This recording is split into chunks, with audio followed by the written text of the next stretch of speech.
In general, there are three main strategies in treating obesity. The first strategy is lifestyle intervention, such as healthful eating and physical activity, which can be supervised or self-directed ones.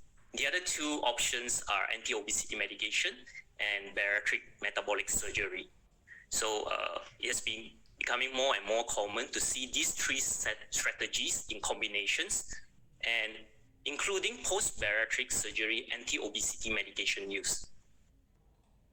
Lifestyle intervention, including very low calorie diets, intensive behavioral therapies, can achieve about 10% of weight loss, but all these have great chance of weight regain. Anti-obesity medication alone, depending on types, can deliver weight loss in range of 3 to 10%. With addition of intensive behavioral therapy, sometimes it goes up to 11 to 14% based on certain studies. The bariatric metabolic surgery induces the most and sustained weight loss of about 10 to 40%, depending on what type of procedure or surgeries. However, only few patients that are indicated and candidates for the procedure.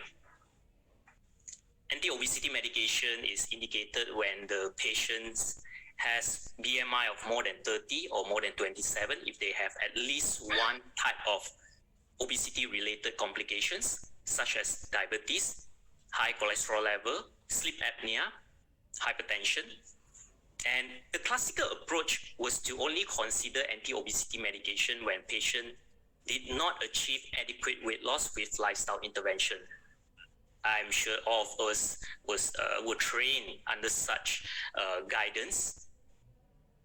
In reality, we should consider anti-obesity medication if it fulfills the mentioned indication, like just now, the BMI 30, the BMI 27, if have one complications, and initiate the lifestyle intervention simultaneously. Act now rather than wait later, or see and then act. Because treating obesity early reduces risk of expensive complication. For instance, shifting patient in obesity class 1 category to overweight category sees about 50% reductions chance to get diabetes and sleep apnea. Indications for starting anti-obesity medication is in line with the well-received Obesity Canada guidelines published in 2020, and also our regional obesity care consensus published last year. So what I'm going to do is to introduce the audience here today about the availability of the pharmacotherapies in Malaysia, and based on your clinical judgment, then you will decide the best one for your patient too. In general, there are three types of anti-obesity medication licensed in Malaysia. Phentermine and orlistat are the oldest one.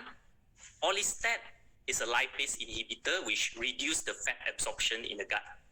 Phentermine is a sympathetic amine that stimulates the anoxygenic pathway in the hypothalamus. So finally, it results in appetite suppression.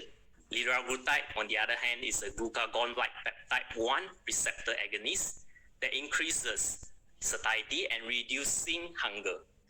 It's achieved by activating the anoxygenic pathway and inhibiting the oroxygenic pathway in the hypothalamus. To be specific, it will be the arcuate nucleus. Liraglutide also delays gastric emptying and helps patients feel full for longer duration.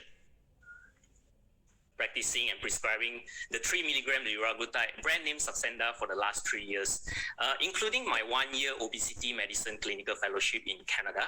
It's a game changer in obesity care for adults and recently approved in Malaysia for adolescents living with obesity. In summary, ladies and gentlemen, apart from lifestyle intervention, medication should be considered in the treatment of obesity if it's indicated. Like I said, do it simultaneously rather than the pyramid style where you lifestyle not responded, then you escalate. Do it together if there's what patient want and you think there's a need. The 3 milligram liraglutide is one of the effective tools to treat obesity with mean weight loss of 9.2%.